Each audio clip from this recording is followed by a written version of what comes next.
Our Bible word is 1 Corinthians 1 verses 24.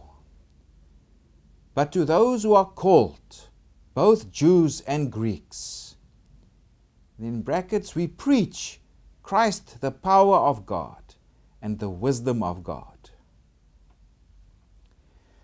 So this is Paul is speaking or writing this letter to the Corinthians, and to give background to this word, a few weeks ago we did exactly the same textual unit where Paul contrasts the wisdom of men versus the so-called foolishness of God.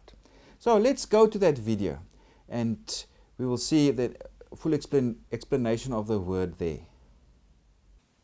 So Apostle Paul is writing here to the congregation in Corinth. He established the congregation on his second missionary journey. He spent a time period there also of about 18 months to 24 months initially. And now at the time when he actually wrote this epistle, he was on his third missionary journey. And we can read about that in Acts 18 to 23. And so 1 Corinthians is dated roughly to somewhere between 53 to 55 AD. And there were various issues in the Corinthian congregation. Of course, it was mainly from a Gentile background, and it was still a young Christian community just recently established. They must be socialized or trained into the whole new Christian ethos and morality and way of thinking, but they were far from reaching that level yet. So Paul addresses various issues. Firstly, he received news from Chloe's people. And the news he received wasn't good. He heard that there were divisions. There was conflict between different groups there. There was also problems of sexual immorality, that people they did not disengage themselves from it. Also, the Christians, they involved in lawsuits against each other, dragging each other to those courts that were available at the time. And also there were some who questioned Paul's authority. And we'll hear more about that when it comes to our Bible word. So that's the news he got from Chloe's people. And now there were also other issues that Paul addressed. And this is in a letter they actually wrote to him. And there in chapter 7 verses 1. So, and the issues they wanted clarity for, Paul had to explain to them. And this included questions of virginity and marriage in chapter 7. Also food offered to idols, chapters 8 to 10. Can you eat meat that's offered to idols? Yes or no? Then there's also problems that were experienced in worship. For example, the abuse of the Lord's Supper in chapter 11. Then also how to use spiritual gifts properly, which is discussed in chapters 12 to 14. And then in chapter 15, Paul there argues against those who deny the resurrection, that the body will again be raised from the dead. So Paul says, no, there is a resurrection of the body. And that's so resurrection, that's the issue that Paul addresses in chapter 15. Now, initially, Paul speaks of this news he hears from Chloe's people. There are these divisions. And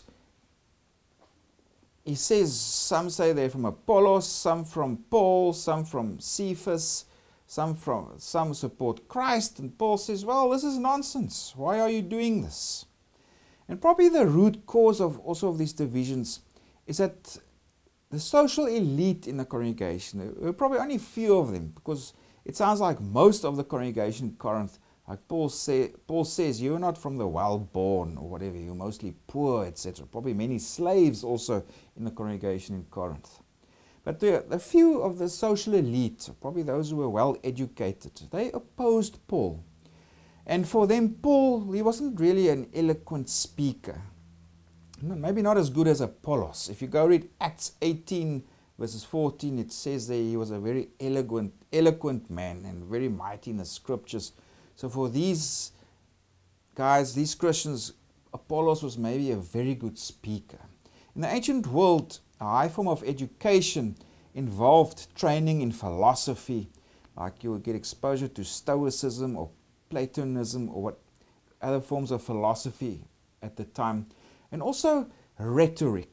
And rhetoric, you, of course, learned how to write, how to compose letters, how to argue, how to debate, how to be in a court of law and put your case forward.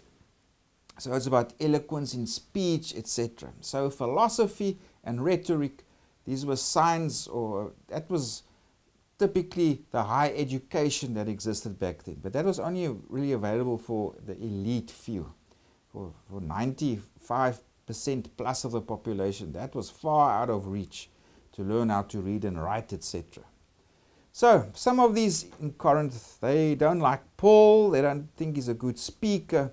So before we come to our textual unit is chapter 1, verses 18 to 25, and that where Paul speaks of God's foolishness and human wisdom. Before we come to this textual unit, Paul, of course, he addresses divisions, and he says also that he's been sent to preach the gospel, really. And let's read what he says in verse 17. For Christ did not send me to baptize, but to preach the gospel, not with wisdom of words, lest the cross of Christ should be made of no effect. So Paul is saying here, I bring you the gospel. I bring you the cross.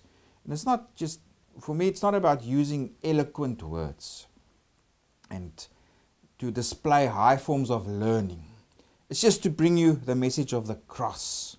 And now we come to our textual unit where it says, and also our word for the Sunday. For the message of the cross is foolishness to those who are perishing, but to us who are being saved, it is the power of God. So Paul, in this whole textual unit, he contrasts human wisdom, human education, human elite social status. He contrasts that with God's foolishness, which here is the preaching of the cross. For the wise of the world, for the educated of the world, preaching a crucified Messiah or a crucified Son of God would have just been ridiculous.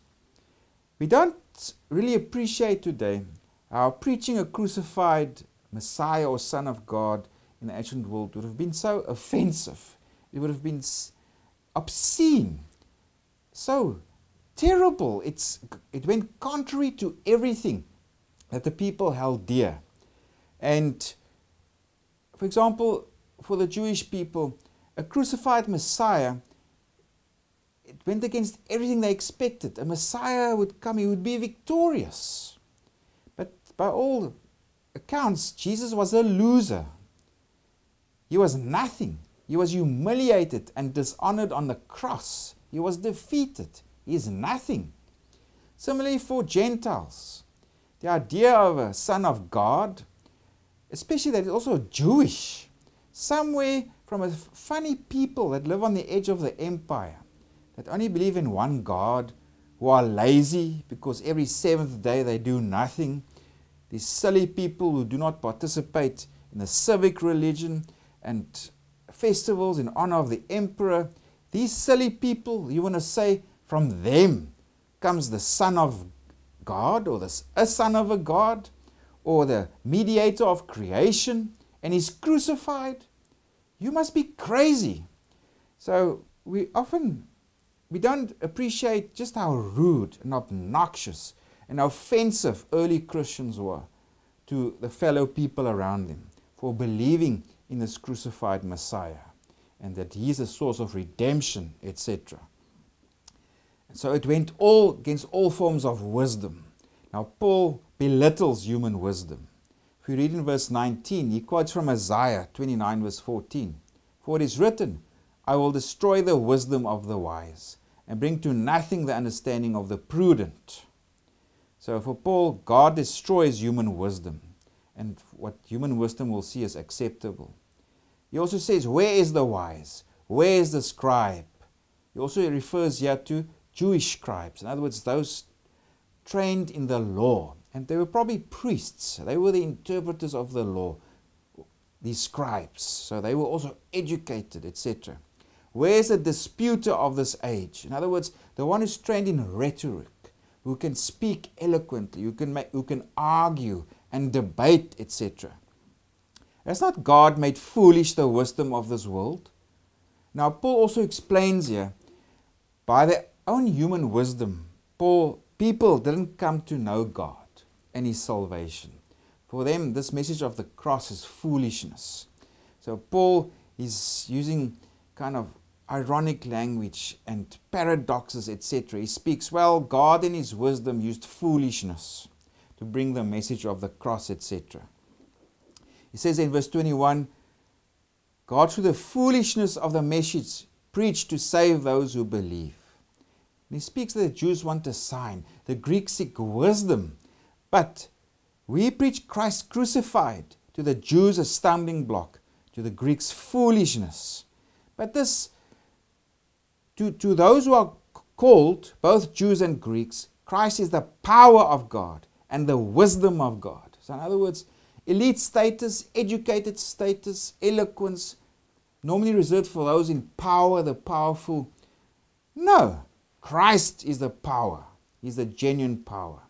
And Christ is the true wisdom, and this wisdom that comes from God. Hence what Paul says in verse 25. Because the foolishness of God is wiser than men, and the weakness of God is stronger than men. So Paul contrasts here. There's human wisdom, and human wisdom will normally see what God has done in Christ as foolishness. But Paul says, no, well, you don't want to know God by your human wisdom, but yes, God's true wisdom and power. It is brought and it's proclaimed to the cross, the crucifixion of Jesus. That is where true power is and where true wisdom is. So Paul, he takes human wisdom from its high throne, he brings it to the bottom. Actually, he throws it away. And he says, God's wisdom is revealed by our preaching of the crucified Messiah. I would also advise you to go read chapters 2, 3, and 4, where Paul continues with this theme of comparing the wise and the foolish. Because Paul experienced very strong opposition from the elite in Corinth, supposedly the more educated. And Paul refers to them as the wise. They are the wise ones. But he says, rather become foolish. Don't be so wise in your own knowledge, because they also had a spiritual elitism about them, that they were already reigning, they were rich, they were the best under the sun, so to think. So Paul speaks to them, be careful. Don't become too wise and in your own wisdom.